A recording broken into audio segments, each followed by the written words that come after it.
Sun Business, les dirigeants et les entrepreneurs du territoire ont la parole. Clément Lessort.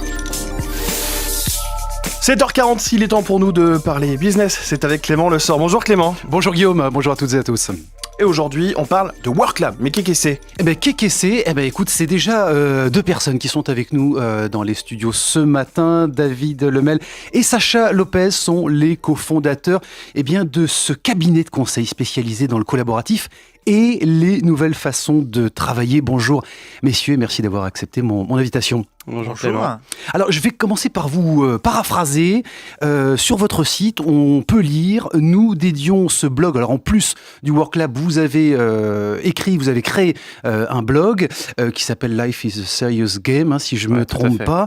Et sur ce blog, on peut lire rapidement à tous ceux qui ont envisagé le suicide ou l'auto-mutilation à l'issue d'une réunion de 4 heures avec leur directeur, à tous ceux qui pensent qu'il n'est pas honteux d'avoir du plaisir dans son travail et tous ceux qui sont persuadés que nous sommes tous dans le même bateau mais qu'on ne rame peut-être pas dans le même sens. Nous leur disons, nous aussi, et c'est pour ça qu'on a créé ce blog, ce site et également le WorkLab.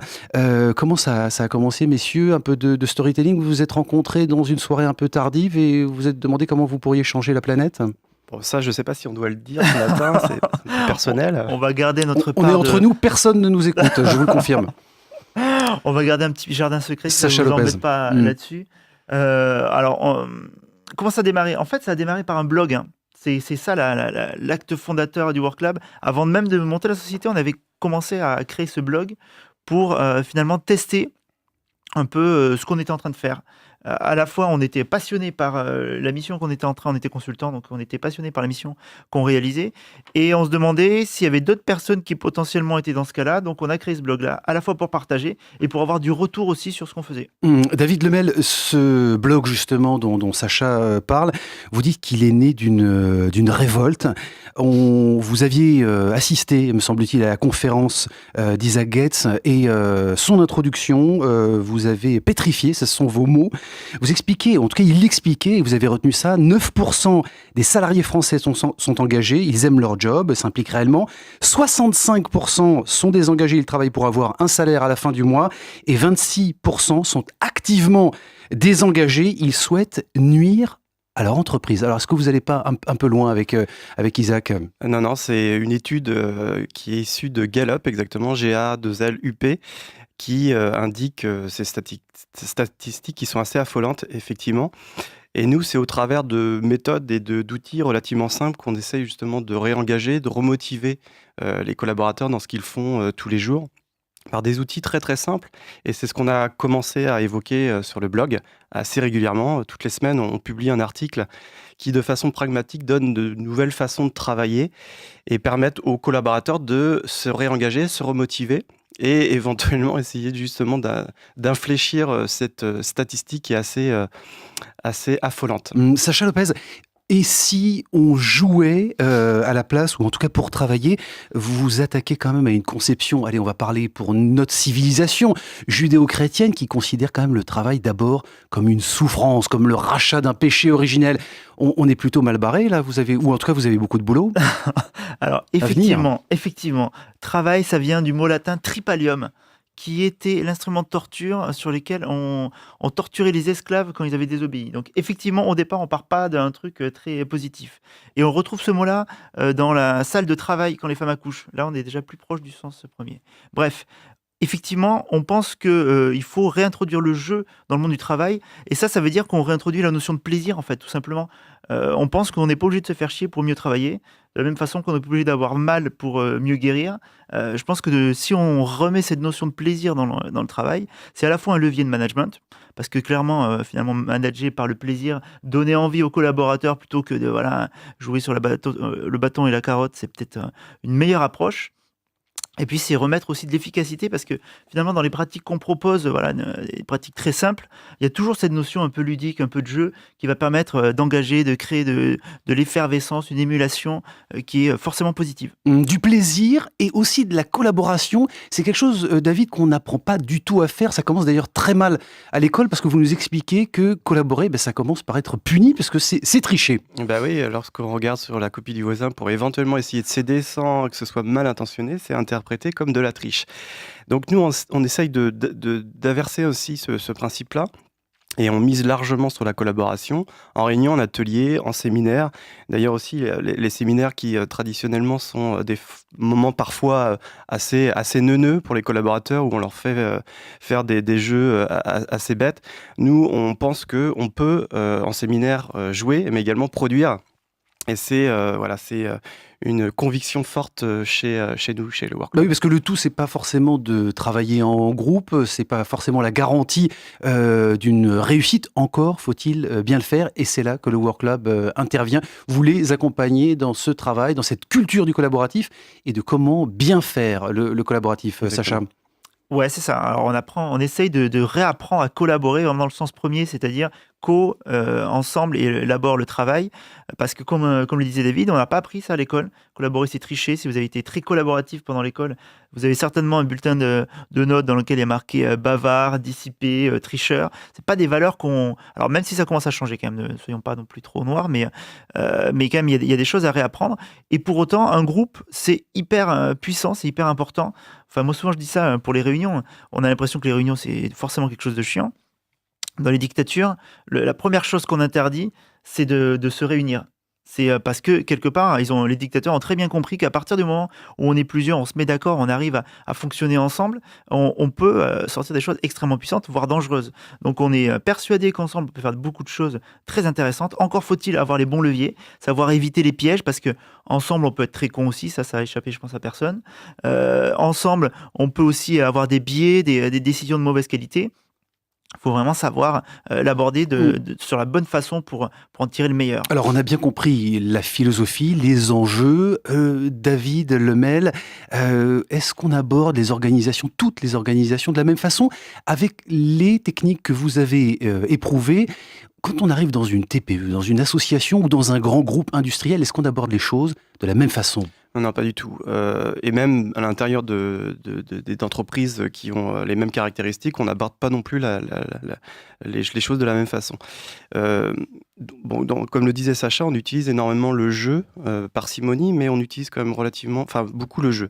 Et dans certaines structures, le jeu est mal perçu puisque jouer, c'est pas travailler. Soyons clairs. Donc, il y a des courbes de progression, des gaps culturels à franchir, et c'est ce qu'on accompagne aussi au travers de ce qu'on fait chez le Work Club. On accompagne les entreprises pour développer cette culture, donc déjà plus collaborative, et faire passer le jeu comme un vrai moyen, un vrai levier de performance. Sacha Lopez, quelles sont les premières formes de résistance que vous rencontrez quand vous arrivez dans les organisations?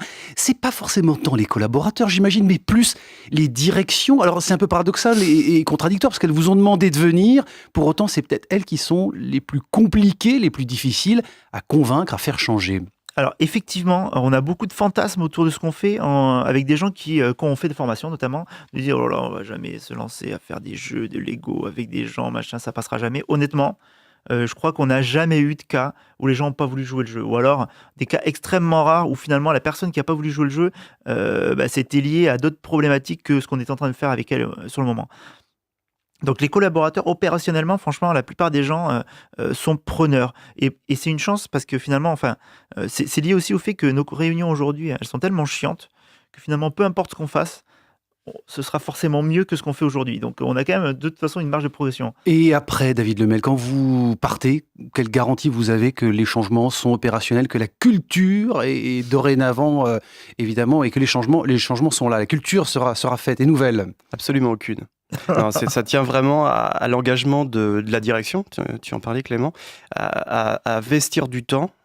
D'ailleurs c'est une donnée très importante, de pouvoir investir du temps auprès des collaborateurs pour qu'ils aient du temps pour piloter les actions qu'ils auraient pu faire émerger sur un séminaire, sur un atelier. Donc l'engagement de la direction est une donnée très importante. Après nous, évidemment, on se pose aussi comme pilote et accompagnateur des actions qui pourraient être produites en séminaire ou en atelier ou autre, mais ça tient d'abord à un engagement très ferme de la direction pour vraiment mettre en œuvre ce qui aurait pu être émergé ou faire émerger du groupe. Bon, alors au-delà du WorkLab, du blog que vous avez créé, vous avez également écrit un bouquin. Je vais le montrer à ceux qui nous regardent sur les réseaux sociaux et les players, bien entendu. Ça s'appelle « Guide de survie aux réunions, 40 techniques pour transformer vos réunions en moments fun et productifs ». Qu'est-ce qu'on y trouve dans ce bouquin ? C'est quoi ? C'est des choses très pratico-pratiques pour survivre à ces moments très, très compliqués, embêtants, comme vous dites, Sacha, depuis le début de cette émission. Ouais, c'est un livre de cuisine en fait pour les réunions. Donc on est un peu bas du front. On apporte des solutions hyper terre à terre. On va avoir les ingrédients, on va avoir le temps de préparation, on va avoir les différentes étapes qu'il faut pour des techniques assez simples, mais qui vont nous permettre d'adresser tout le panel des problématiques qu'on peut rencontrer en réunion, depuis partager une vision jusqu'à résoudre un problème, jusqu'à prendre une décision collectivement. Voilà, plein de petits outils comme ça qui vont nous permettre de rendre les choses plus efficaces, plus simples. Alors, au-delà du texte, vous vous êtes associé avec Marc Bourguignon, donc Sacha Lopez, David Lemel, et Marc Bourguignon qui fait les illustrations de ce livre. Donc, l'idée, c'est d'avoir quelque chose d'un peu ludique, effectivement. Il y a du texte et aussi des images, c'est très concret. Objectif de vente, messieurs, c'est sorti au mois de mai, ce très joli livre. Vous en avez vendu combien là aujourd'hui ? 1 million, non ? 1,5 million ?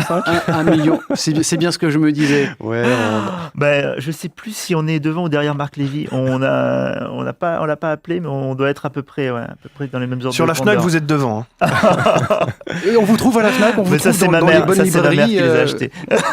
Non, d'après les chiffres de l'éditeur, on est à environ 1500 exemplaires vendus, mais c'est pas très précis encore. Dans ces eaux-là. Voilà. Ça a été compliqué de trouver un éditeur pour vous suivre. On parle de Pearson, personne France, pour les éditions. Alors en fait, ce livre-là, on l'a abordé de la même façon que le blog, c'est-à-dire de façon itérative, en testant. Et donc on a testé ce livre-là, nous tout seuls, en faisant une version PDF qu'on a voulu déjà distribuer sur le blog. Une fois qu'on avait le concept validé, là on a commencé à aller voir des éditeurs et finalement ça s'est assez bien passé, puisqu'on avait un produit assez abouti, sur lequel on avait déjà eu des retours de lecteurs qui nous avaient permis de le faire avancer, de le rendre plus mature.